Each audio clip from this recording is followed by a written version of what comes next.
El video que les vamos a presentar el día de hoy tiene como objetivo poderles explicar la parte del modelo matemático de un motor de corriente continua. En este vamos a abordar los temas de modelo matemático eléctrico del motor, modelo mecánico del motor, el apartado de espacio de estados y el control óptimo de tipo LQR para un motor de corriente continua. Posteriormente, les vamos a ejemplificar el modelo matemático mediante Simulink.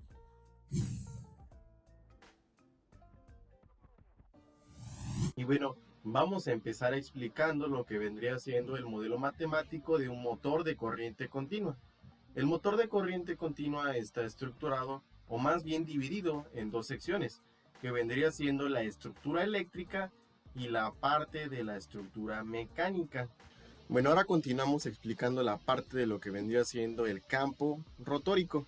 Nuestro campo rotórico primeramente constituye o tiene una fuente. La fuente la denominamos U en función del tiempo. Como ya sabemos, la fuente es la que le provoca la excitación a nuestro sistema. Como punto importante o como nota importante de la fuente, tenemos que saber que la capacidad de la fuente tiene que superar a la capacidad de carga de nuestro motor. Seguido de la fuente tenemos una resistencia.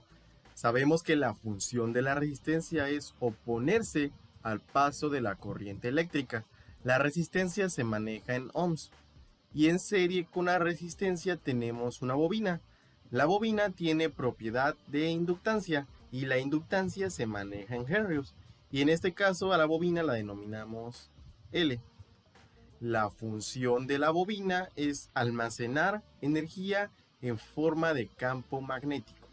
Gracias a nuestra fuente obtenemos lo que vendría siendo la polarización en nuestro circuito. En este lado tendríamos positivo y acá abajo negativo. Por lo tanto, la dirección de la corriente en función del tiempo tornaría hacia este sentido. Por otro lado, tenemos aquí un voltaje que lo denominamos voltaje FEM en función del tiempo. Este voltaje se opone al voltaje inicial de nuestra fuente y a esto se le denomina fuerza contraelectromotriz.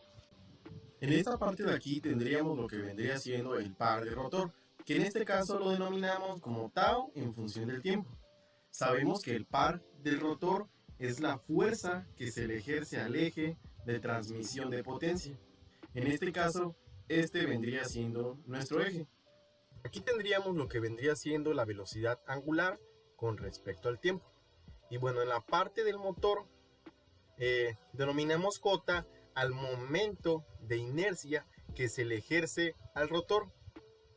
Entonces, toda la parte de nuestra armadura que constituye la estructura eléctrica y la estructura mecánica se le denomina sistema electromecánico.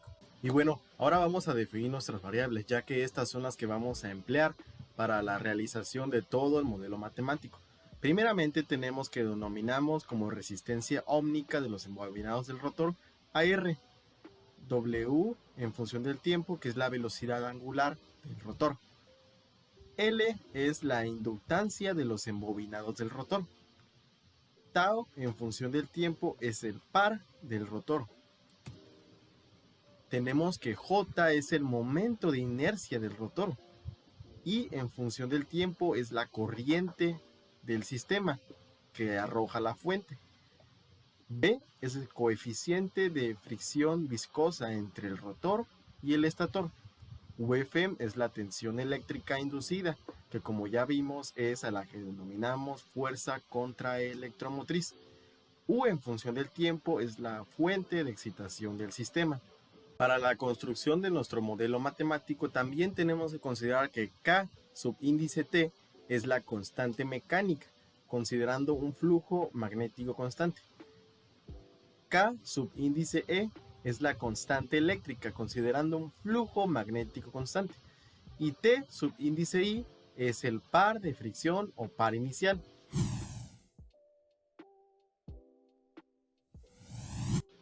Y bueno, ahora vamos a proceder a explicar lo que vendría siendo el modelo matemático, pero en la parte eléctrica.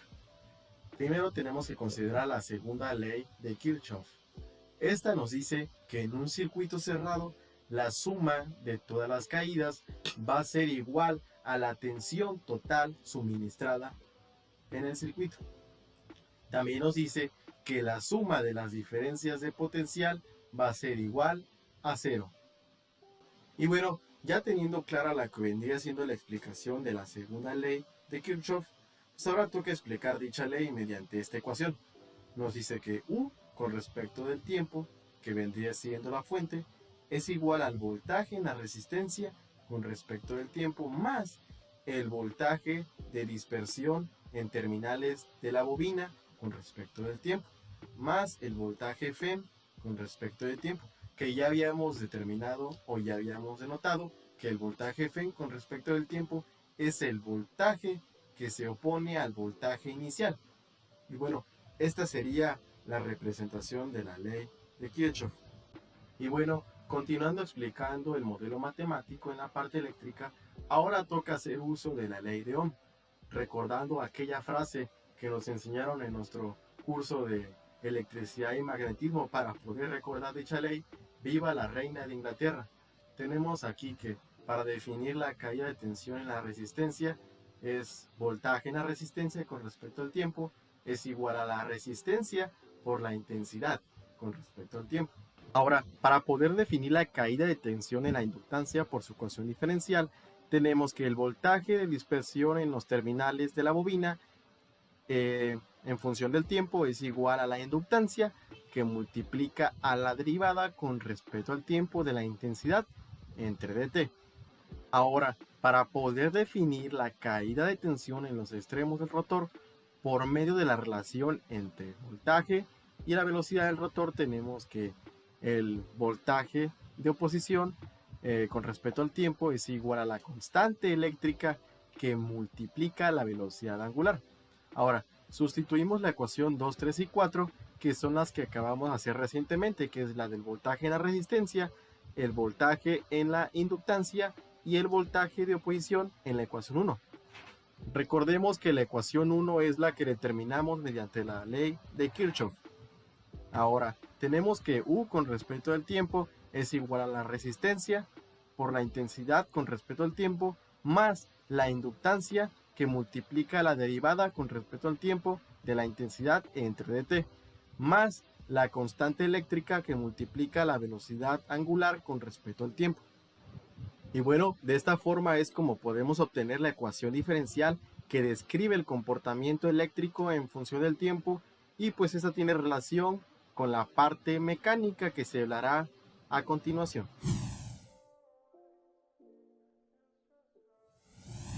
Ahora para este análisis vamos a tapar el lado izquierdo y vamos a dejar únicamente visible el lado derecho, donde vamos a poder apreciar la parte mecánica del análisis. Y bueno, hoy vamos a poder observar que tenemos las distintas variables que nos van a ayudar a hacer este análisis, como son omega de t, que es la velocidad angular de nuestro rotor, tau de t, que es el par de arranque de nuestro rotor, j, que es el momento de inercia, y B, que es el coeficiente de fricción. Entonces, siguiendo con la idea de que esto es una conservación de energía, vamos a obtener que el par que se genere en el eje del motor va a ser contrarrestado por distintos parámetros, como van a ser el coeficiente de fricción y el momento de inercia, aunado a una que otra carga que nosotros le agreguemos a nuestro motor. Entonces, tau de t, que es nuestro par del motor, o mejor conocido como par electromagnético en los motores de corriente alterna, va a ser igual a todas las fuerzas, o mejor dicho, todos los pares que se le oponen, como los pares que van a estar asociados a el coeficiente de fricción y al momento de inercia, también como el par de fricción o par inicial, que es la carga que nosotros le ponemos a nuestro motor. Entonces obtendríamos la siguiente ecuación: tau de t va a ser igual a tau v de t más tau j de t más ti. Entonces, si ahora nosotros definimos cada par, vamos a tener que nuestro último término es ti, y ti va a ser constante. ¿Por qué? Porque es la carga que nosotros le estamos agregando a nuestro motor. Entonces, los otros dos términos sí los podemos definir y quedarían tau v, que es el par de fricción, y va a ser igual al coeficiente de fricción por la velocidad angular. Entonces ahí ya tendríamos nuestro primer par, el cual está asociado a la fricción.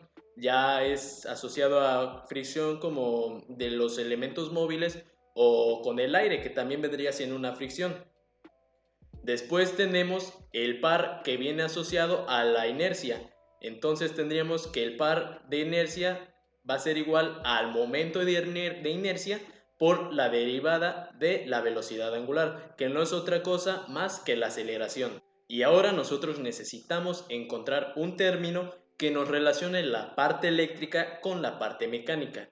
Y es donde recordamos que en los motores que nosotros usamos cuando necesitábamos un par demasiado alto, lo que se hacía es que la corriente que se consumía era más alta. Por ende, empezamos a ver una relación entre el par y la corriente. Entonces podemos decir que el par de nuestro motor va a ser igual a una constante, la cual es la constante mecánica por la corriente. Entonces, si ahora nosotros sustituimos las ecuaciones anteriores, la ecuación 7, 8 y 9, en la ecuación número 6, que fue la primera, vamos a obtener una nueva ecuación, donde obtendremos que la constante mecánica por la corriente va a ser igual ahora al coeficiente de fricción por la velocidad angular, más el momento de inercia por la derivada de la velocidad angular más nuestro par inicial. Y vamos a obtener esa ecuación diferencial que nos está describiendo el comportamiento mecánico en función del tiempo y tiene relación, ahora sí, con la parte eléctrica.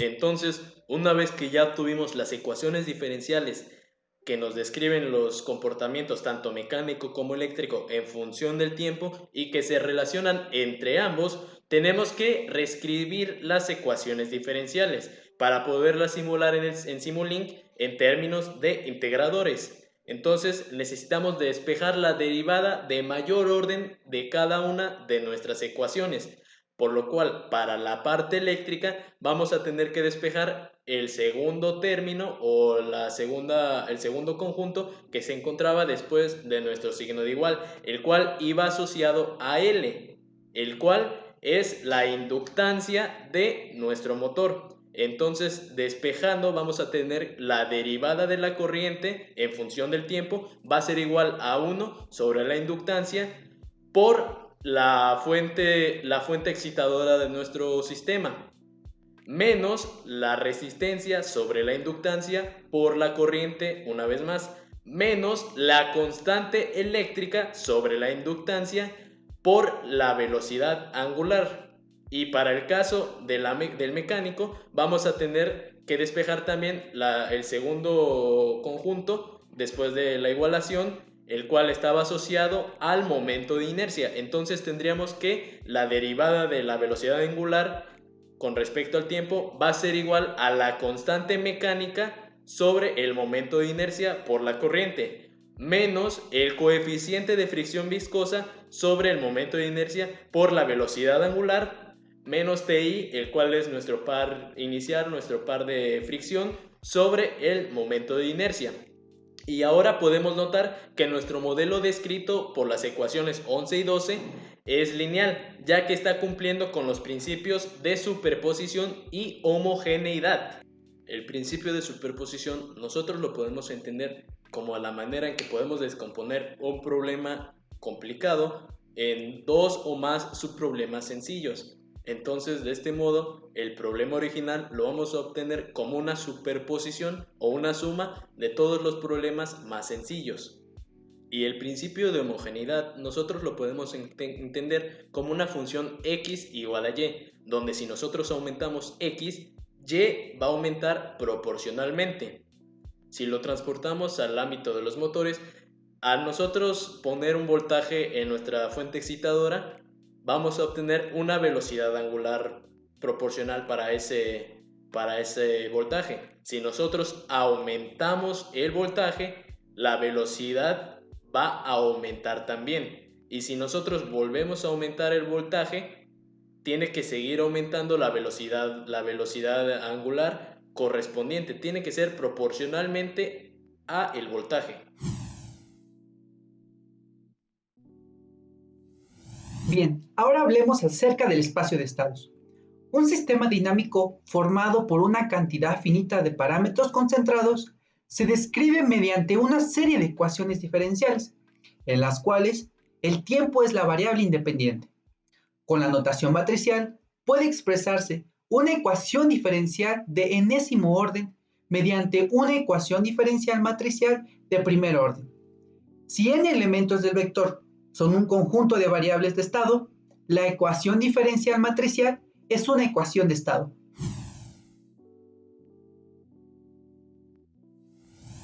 Como bien sabemos, la representación de la dinámica del motor de corriente directa no solo se restringe a sistemas lineales, sino también puede ser la representación en espacio de estados para sistemas no lineales.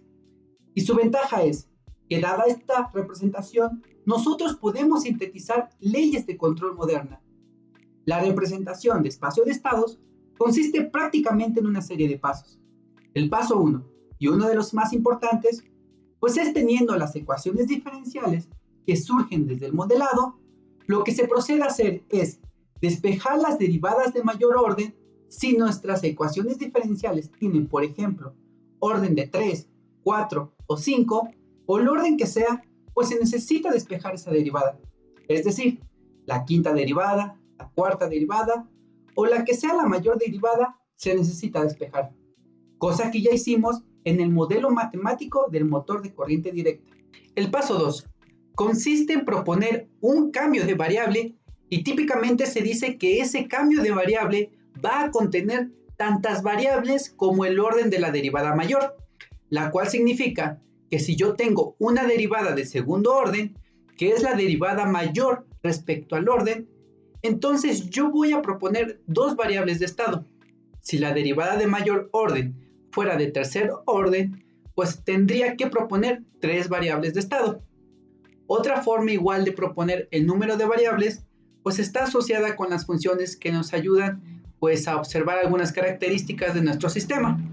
Por ejemplo, para este caso tenemos simplemente dos funciones que nos ayudan a observar las características y respuestas del sistema. Una es la corriente y la otra es la velocidad.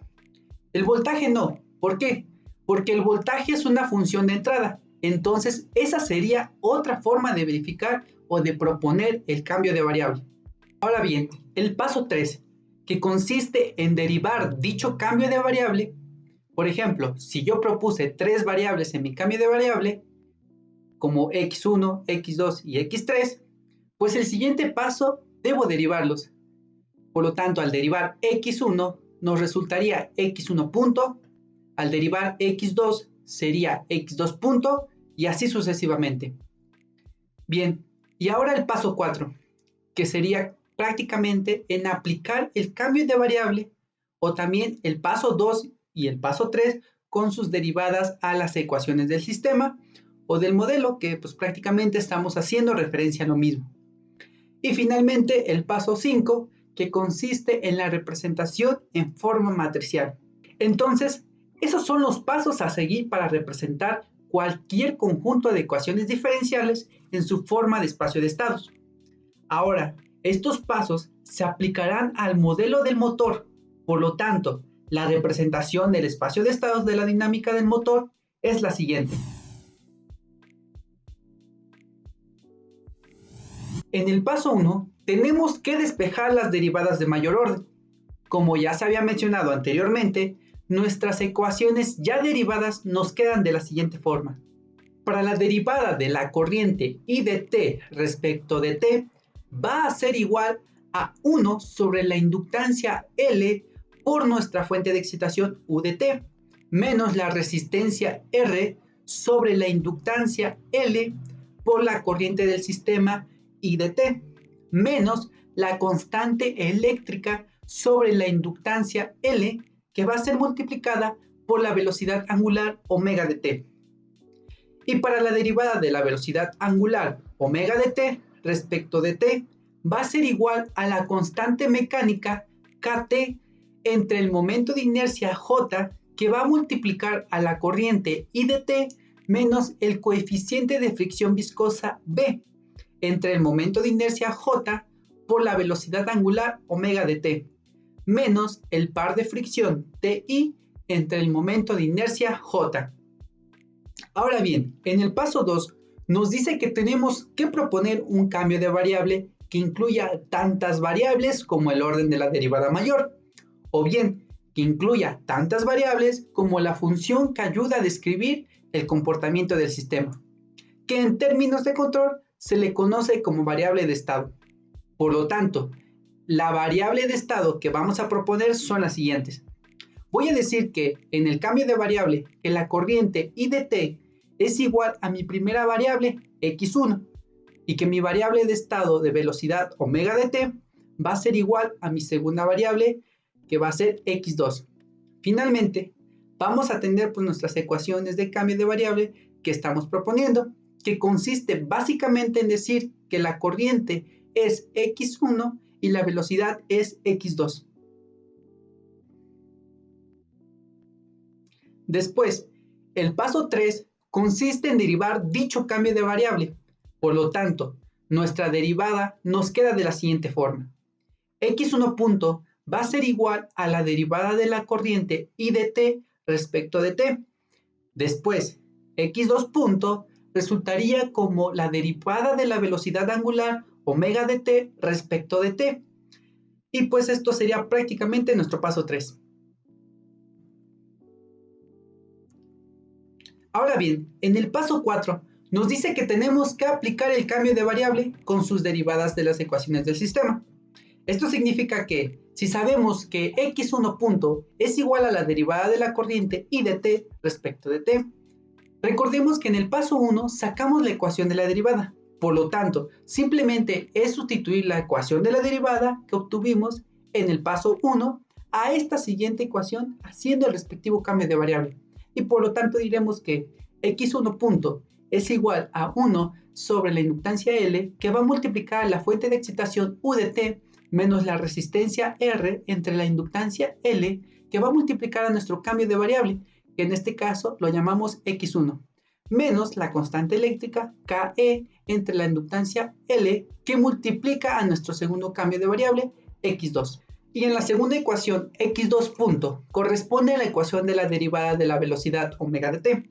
Por lo tanto, recuerden que una vez ya realizado el cambio de variable correspondiente, obtendremos que x2 punto va a ser igual a la constante mecánica kt entre el momento de inercia j que multiplica a x1 menos el coeficiente de fricción b entre el momento de inercia j que va a multiplicar a x2 menos el par de fricción TI entre el momento de inercia J. Y por lo tanto, ya obtuvimos nuestras ecuaciones derivadas con sus respectivos cambios de variables. Ahora bien, nos pide también ponerlo de forma matricial. Para el caso de los sistemas lineales, pues tiene una representación la cual vamos a definir de la siguiente manera. Para la representación general de los sistemas lineales, el cual se le conoce formalmente como la representación en la forma de Cauchy, haciendo referencia a un matemático francés que trabajó mucho con ecuaciones diferenciales. Finalmente, en el paso 5, que consiste en representar en forma matricial, nosotros obtenemos que el sistema x punto es igual a A por X, en donde A es una matriz que determina la dinámica del sistema y X va a ser el vector de estado, más B multiplicado por U, en donde B es el canal a través del cual las variables de entrada van a afectar al sistema. Y finalmente, más V por phi, en donde V es el canal a través del cual phi va a afectar al sistema, en donde phi viene siendo pues prácticamente las perturbaciones. Y si nosotros tenemos pues un sistema libre de perturbaciones, pues simplemente eso lo quitamos y entonces obtendríamos la representación en la forma de Cauchy, la cual pues podemos observar aquí en la presentación. Y también tenemos que Y es igual a una matriz C por X más otra matriz D por U, y por lo tanto, pues esta va a ser la representación estándar de los sistemas lineales. Ahora bien, para representar de forma matricial, nosotros necesitamos un vector que tenga dos filas y una columna. En ese vector de dos filas y una columna, vamos a escribir las derivadas de nuestro vector de estado. Entonces pondremos x1 punto y x2 punto, que fueron el resultado de las dos ecuaciones obtenidas en el paso anterior. Entonces, eso va a ser igual a la matriz A, que en este caso la matriz es de 2 por 2, en el cual en la primera fila tendremos menos R sobre L y menos KE sobre L. En la segunda fila tendremos KT sobre J menos B sobre J. Entonces, va a ser multiplicada por mi vector de estado, el cual va a ser x1 y x2, más nuevamente el vector B, el cual es de dos filas, una columna, y tenemos en la primera fila 1 sobre L y en la segunda fila 0. ¿Por qué 0? Esto es debido a que nuestra segunda ecuación de x2 punto no aparece U de t. Eso va a ser multiplicado por la fuerza externa U de t y después más otra vez el vector, que en este caso es el vector UV, donde tendremos en la primera fila 0 y en la segunda fila menos 1 sobre J, lo que implica que TI son las perturbaciones externas. Por lo tanto, esta sería nuestra representación de nuestro sistema en su forma en espacio de estados. Ahora bien, para escribir correctamente la salida, debido a cómo se han acomodado las matrices, se obtiene que la salida de nuestro sistema va a ser la velocidad angular omega de t, y esta se puede medir a través de un encoder óptimo. Por lo tanto, tendremos que y es igual a nuestro vector c de una fila 2 columnas, en donde tendremos en la primera columna un 0 y en la segunda un 1, de tal forma que al hacer la multiplicación de las matrices, x1 no aparezca, ya que nuestra salida únicamente es x2, la cual sabemos que es omega de t.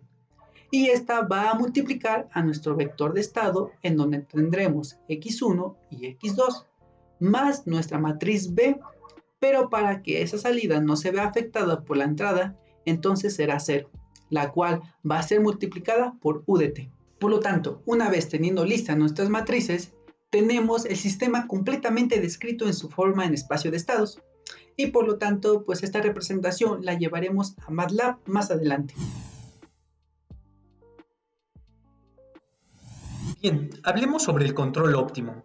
El objetivo de la teoría del control óptimo es determinar las señales de control que satisfagan las restricciones físicas del sistema y al mismo tiempo minimicen o maximicen algún criterio de costo.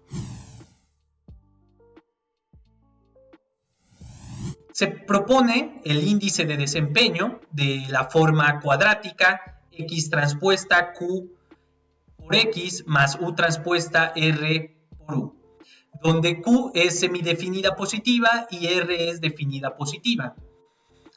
Ambas matrices son de las dimensiones adecuadas y son parte de la solución a una ecuación algebraica de Riccati. Aquí podemos observar el índice de desempeño, el integrando del índice de desempeño que vamos a ocupar más adelante.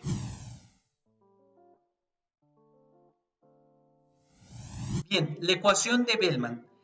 Se presenta la ecuación de Bellman. Esta ecuación es el principal resultado de la programación dinámica, donde tenemos que la ecuación es la derivada de la función de Bellman evaluada en x punto o bien a lo largo de las trayectorias del sistema, más el integrando de la función de costo, y esto es igual con 0. Para el caso del regulador cuadrático lineal LQR, que es el tipo de control por sus siglas en inglés, se propone la función de Bellman de la siguiente manera. Función de Bellman es igual a X transpuesta por P por X, donde P es definida positiva y tiene las dimensiones adecuadas. ¿Por qué regulador cuadrático lineal? Lineal porque anteriormente hemos visto que nuestro sistema es lineal y este tipo de control solamente se puede para sistemas lineales. Incluso más adelante vamos a conseguir el control para cualquier sistema lineal, y cuadrático debido a que tenemos propuesta la función de Bellman X transpuesta P por X. Ahora mi compañero Anwar les va a explicar la síntesis del control LQR a partir de la ecuación de Bellman.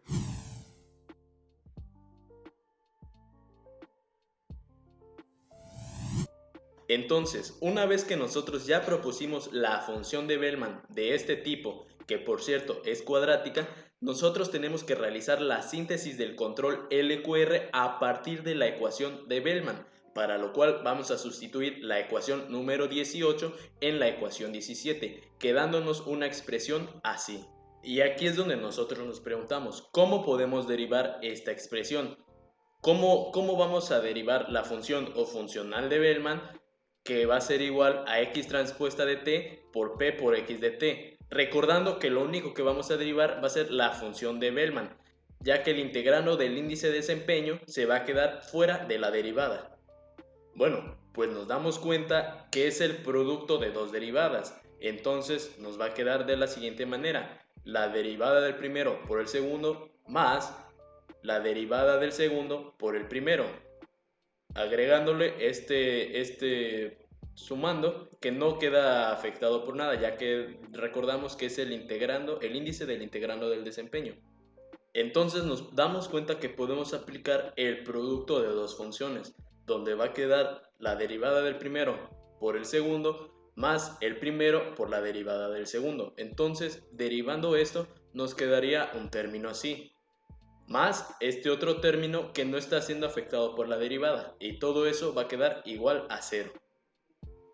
Ahora debemos observar muy bien a x punto transpuesta y a x punto. Debemos saber qué forma tienen, y es entonces donde recordamos la forma de nuestro sistema lineal, y podemos ver que esta expresión x punto igual a ax más b por u tiene la forma x punto de t más a por x de t más b por u de t. Entonces podemos incluir en la ecuación anterior la dinámica de nuestro sistema, que vendría siendo la dinámica de nuestro motor.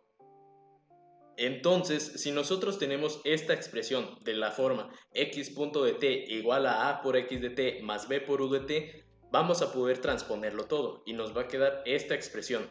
Y ahora vamos a recordar que la suma de un producto va a ser igual a la suma de los transpuestos. Entonces nos quedaría esta expresión.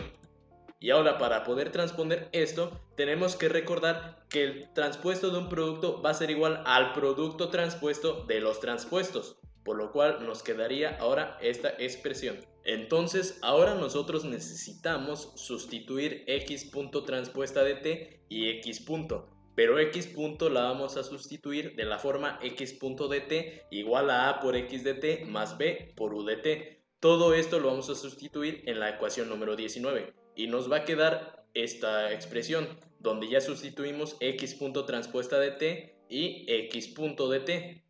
Y ahora solamente tenemos que aplicar propiedad distributiva para poder multiplicar p por x de t por lo que tenemos dentro de los paréntesis. Y nos va a quedar esto que está aquí. Y del otro lado también tenemos que aplicar propiedad distributiva para poder multiplicar todo esto. Y nos va a quedar esto que tenemos aquí, más este factor, este término que todavía no hemos tocado, pero que a continuación vamos a sustituir de la ecuación 16 el integrando del índice de desempeño, por lo cual ya podemos ver que tenemos esto aquí, y todo eso va a quedar igual a 0. Y ahora, aplicando el cálculo de variaciones, tenemos que minimizar toda la expresión con respecto a u, para que podamos decir que encontramos el control con mínima energía, y entonces decimos que toda esta expresión la vamos a minimizar con respecto de u. Para minimizar una expresión, nosotros tenemos que derivar parcialmente con respecto a la variable que queremos minimizar, y es entonces donde vamos a aplicar las derivadas parciales, y hay una derivada de un producto de funciones y vamos a obtener esta expresión de aquí. Entonces, una vez que nosotros tenemos esto, si aplicamos el producto de esas matrices, encontraríamos que vamos a obtener puros términos escalares, por lo cual la ecuación de Bellman escalar es escalar, ya que su minimización fue escalar. Entonces, si nosotros reducimos por términos semejantes, vamos a obtener 2 veces B transpuesta por P por X de T, más 2 veces R por U de T igual a 0. Y aquí simplemente tenemos que despejar ya U de T, donde tenemos que pasar primeramente esto del otro lado restando, el 2 va a pasar dividiendo, entonces se cancelan ambos 2. Y ahora para quitar R tenemos que pasarla dividiendo, pero como es una matriz no puede pasar dividiendo, entonces la pasamos del otro lado de la igualación como inversa. Entonces vamos a obtener esta expresión donde U de T va a ser igual a menos R a la menos 1 por B transpuesta por P de X de, por P por X de T. Ahora, si nosotros consideramos que las matrices R, B y P son constantes, podríamos hacer esto: K igual a menos R a la menos 1 por B transpuesta por P. Y si sustituimos K en la ecuación anterior, podemos obtener el control óptimo para cualquier sistema lineal. Tendríamos esta expresión U de T igual a K, que va a ser igual a todo esto, por X de T, donde vamos a obtener que U de T es el control óptimo.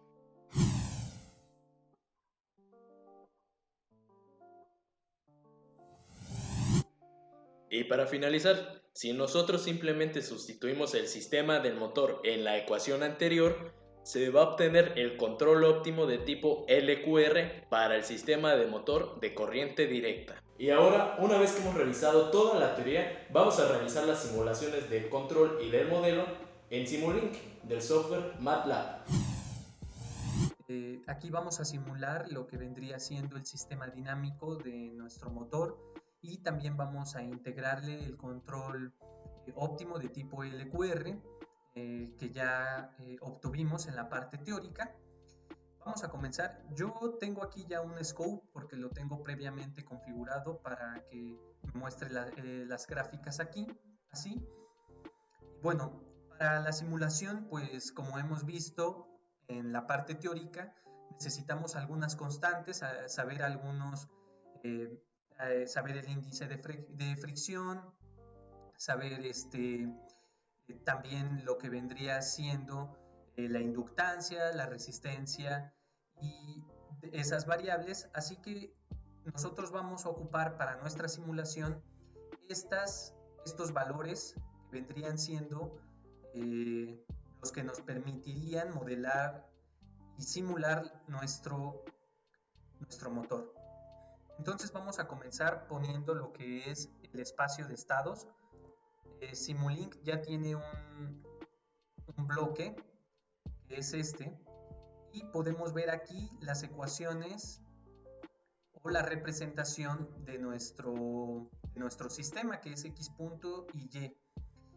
Bueno, estas matrices ya también las vimos, que es A, B, C y D, que son las que vamos a configurar aquí con los parámetros que nosotros ya mostré aquí y más aparte dándole esta forma para poder obtener esta matriz A, que sería esta por el estado, y solamente sería pues sustituir esas constantes que ya encontramos del motor aquí en esta matriz. Entonces simplemente lo que nosotros tendríamos que colocar, yo aquí ya tengo mi matriz con los parámetros que les acabo de mostrar, mi matriz A, también tengo mi matriz B. Bueno, la matriz C, vamos a observar, la matriz C se trata de lo que vendría siendo nuestra salida. Para poder colocar el control óptimo, podemos observar que es una ganancia por X1 y otra ganancia por X2. Nosotros en nuestro cambio de variable que hicimos en la representación de estados, dijimos que X1 iba a ser nuestra corriente y X2 iba a ser nuestra velocidad. Por lo que para nuestra ecuación vamos a tener que obtener dos espacios de estados, simplemente nosotros colocando un 0 aquí y un 1 aquí, para que cuando realicemos la multiplicación de esas matrices, de un lado obtengamos la corriente y del otro lado obtengamos pues la parte de la velocidad. Entonces aquí vamos a colocar la velocidad, sería 0,1. Aquí nosotros vamos a obtener nuestra velocidad y aquí vamos a iniciar con las condiciones iniciales, que pues el sistema va a empezar en condiciones iniciales 0. Y bueno, le damos OK. Dijimos que aquí vamos a obtener nuestra W de t. Y el mismito sistema con las mismas variables, simplemente que aquí nosotros vamos a cambiar para que aquí obtengamos la corriente. Entonces ya tenemos así. Aquí vamos a ponerle el nombre de I de t, que sería nuestra corriente. Listo.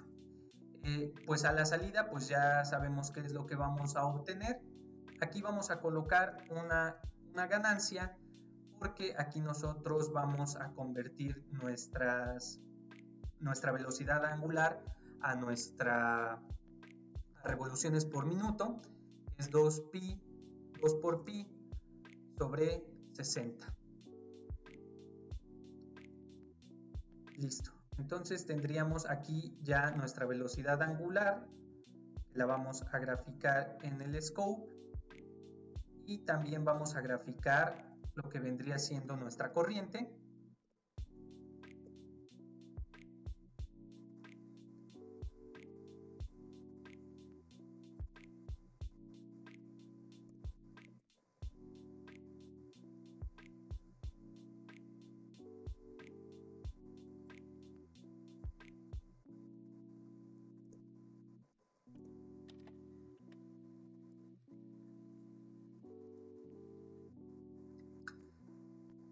Listo. Aquí tendríamos las dos variables que nos interesan en este sistema.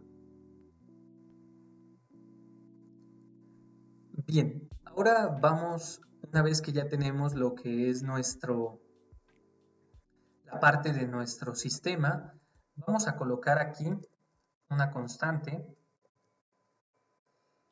Y aquí vamos a colocar el valor que nosotros deseamos de la corriente. Vamos a poner que sea 0.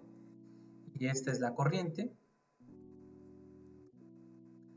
Ahora vamos a poner también lo que vendría siendo el valor que más nos interesa, que es al que va a llevar nuestro control óptimo al motor. Vendría siendo la velocidad. El motor que nosotros obtenemos, vamos a ponerlo que lo lleve a 1.5 y esta va a ser nuestra velocidad. Bien, ahora como nosotros tenemos un proporcional prácticamente, porque es la constante por nuestro estado, lo que obtenemos es una retroalimentación de estados. Lo que nosotros vamos a obtener es el error, que va a ser el valor deseado menos el valor que obtenemos aquí. Por lo que nosotros vamos a poner una suma, un símbolo de suma, donde aquí sea el segundo negativo, y vamos a colocar uno igual, porque en la corriente es lo mismo. El error va a ser la corriente deseada menos la corriente que obtenemos aquí. Entonces vamos aquí a sumar nuestro valor deseado de la velocidad y le vamos a restar el valor que tenemos o que vamos a obtener a la salida. Lo mismo vamos a hacer con la corriente. Vamos a restarle a nuestro valor deseado el error. Entonces lo que vamos a obtener es que a partir de nuestro error, que sería nuestro estado, vamos a multiplicarlo por las constantes, que es lo que aquí obtenemos, ¿no? Que sería la constante 1 y la constante 2. Bien, como nosotros tenemos separadas estas dos, tanto x1 como x2, pues vamos a colocar sus constantes,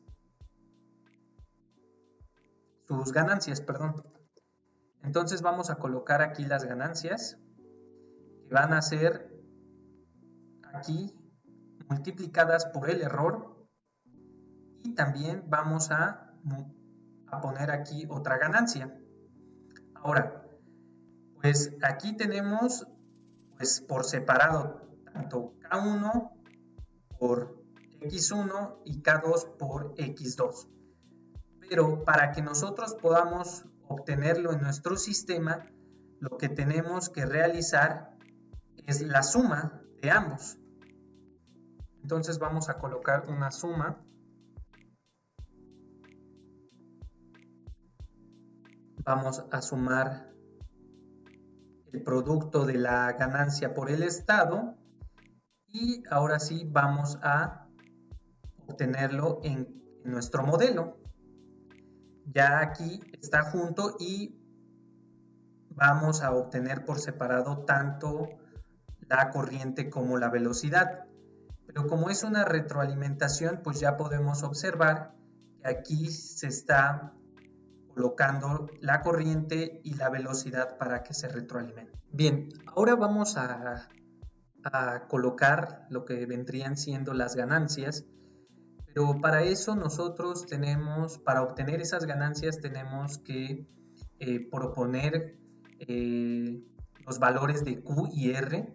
Recordemos que Q y R penalizan nuestro índice de desempeño, por lo que para que tengamos un buen control, vamos a tener que colocar una Q grande para que el índice de desempeño tenga juego lo que vendría siendo nuestro estado. Pero también vamos a colocarle a R un valor grande para que nuestro control tenga un peso grande y así tenga el menos consumo de energía posible. Entonces vamos a colocar en MATLAB, antes de colocar el comando para calcular la LQR, nosotros tenemos que proponer pues nuestra Q y nuestra R. En base a lo que les acabo de explicar, después de varias pruebas, encontré estas dos Q y R que penalizan a nuestro índice de desempeño y hacen que nuestro motor pueda llegar al valor deseado con el mínimo consumo de energía. Entonces lo que nosotros tendríamos que definir sería a nuestra Q. Listo. Ya tenemos aquí nuestra Q que es una matriz de forma diagonal y les voy a explicar por qué es que se puso de esta forma. Bien, se colocó la matriz Q de esta forma diagonal para que nosotros al hacer la operación y poder obtener nuestro índice de desempeño, nosotros aquí vemos que es Q por X de T, que es el estado. Entonces, para que nosotros podamos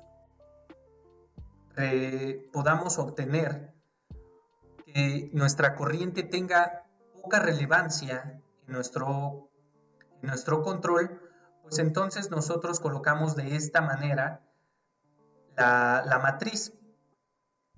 Más sin en cambio, también se puso así para que el término que multiplica a lo que es la velocidad, pues sí tenga relevancia en nuestro control.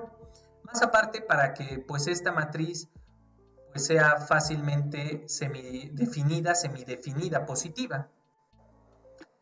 Ahora bien, vamos a colocar nuestra R, que también ya se explicó por qué es que es un valor grande, porque penaliza nuestro índice de desempeño.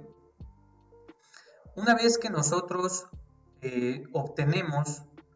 definimos nuestra matriz Q y nuestra matriz R, nosotros tenemos que colocar el siguiente comando. Bien, tenemos que colocar este comando que es el del LQR. Aquí el error que me sale es porque no he definido ni a la variable A ni a la variable B, simplemente definí a la matriz Q y a la matriz R. Entonces voy a colocar la matriz A, que está aquí.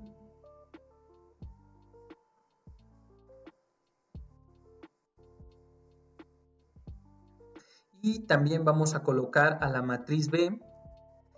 Estas dos matrices nosotros ya las obtuvimos a través de lo que es el espacio de estados, son estas mismas, A y B. Entonces, lo que nosotros tenemos que colocar aquí ahora es, una vez que ya tenemos definidas todas nuestras matrices, vamos a colocar el código de LQR, donde nosotros, aquí es la parte que nos interesa, que es K, porque son los valores de nuestras ganancias. Le damos Enter y esperamos a que nos arroje los valores. Listo. Ya tenemos ahora sí los dos valores de nuestro control óptimo. La ganancia K y la ganancia K1, perdón, y la ganancia K2. Sabemos que K1 se multiplica por nuestro estado 1, que es la corriente, y K2 se multiplica por la velocidad angular, que es nuestro X2. Para poder colocarlas nosotros en nuestro Simulink, lo único que tenemos que hacer es que aquí tenemos a la corriente, le damos doble clic y colocamos K y entre paréntesis la posición de la matriz. Dijimos que K1 iba a multiplicar a la corriente, entonces ponemos 1,1 y le damos OK. Y aquí vamos a colocar la multiplicación de la ganancia por nuestra velocidad, que es K, y la posición es 1,2. Y listo. Así es como nosotros ya obtenemos nuestra ganancia K1 y nuestra ganancia K2, que nos permitirán obtener un control óptimo.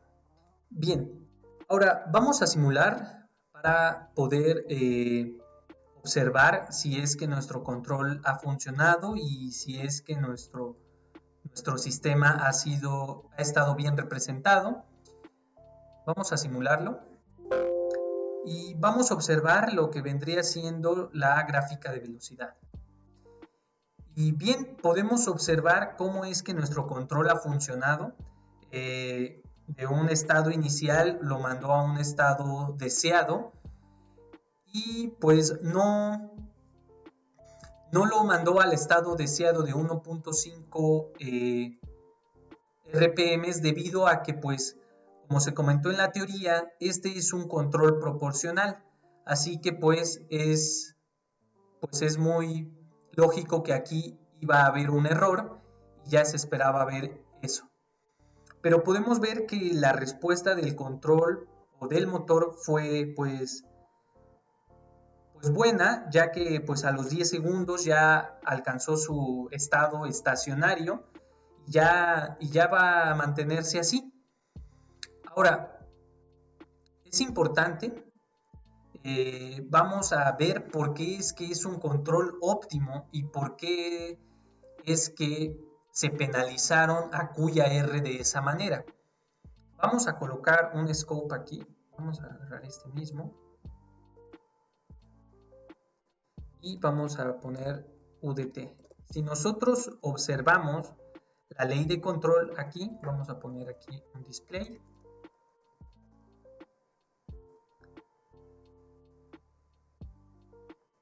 Y aquí también un display, para que podamos observar el error. Bien, vamos a simularlo. Perfecto. Entonces, nosotros vamos a observar la ley de control. ¿Por qué es que nosotros penalizamos a Q y a R de esa manera? Precisamente por esto. Ya que nosotros aquí podemos observar el consumo máximo que va a tener nuestro motor, que más o menos vendría siendo alrededor de 20 volts. ¿Y por qué fue que así penalizamos esta QR? Fue para que nosotros físicamente pudiésemos realizar este control, porque nosotros podríamos penalizar aún más grande a Q y a R y obtener un control más fino, poder obtener una respuesta más rápida y que el error pues, se minimice, se haga cero. Pero ¿por qué fue esto? Fue para que nosotros acotemos, nosotros en la manera práctica podamos obtener este voltaje fácilmente, podríamos obtenerlo con una fuente de voltaje, y si nosotros penalizamos a Q y a R de manera más grande, aquí el voltaje va a crecer más, pues va a haber el momento en el que si nosotros reducimos el error a cero, no vamos a poder obtener prácticamente ese voltaje. Bueno, podemos ver que bastaron 0.93 volts para poder acercar a nuestro motor al valor deseado de 1.5. Bueno, vamos a observar la corriente. Aquí pues vemos este pico de consumo de corriente grande que pues está asociado también al voltaje, al consumo de voltaje que obtuvimos, pero también podemos observar cómo es que después de un tiempo es que la corriente va minimizándose pues, a cero. Y bueno, eso sería prácticamente todo de mi parte. Espero les haya gustado y hayan entendido del por qué fue un control óptimo, cómo es que se puede simular, cómo es que podemos colocar el control, la ley de control, cómo es que podemos representar en espacio de estados en Simulink nuestro motor de corriente directa. Hasta la próxima.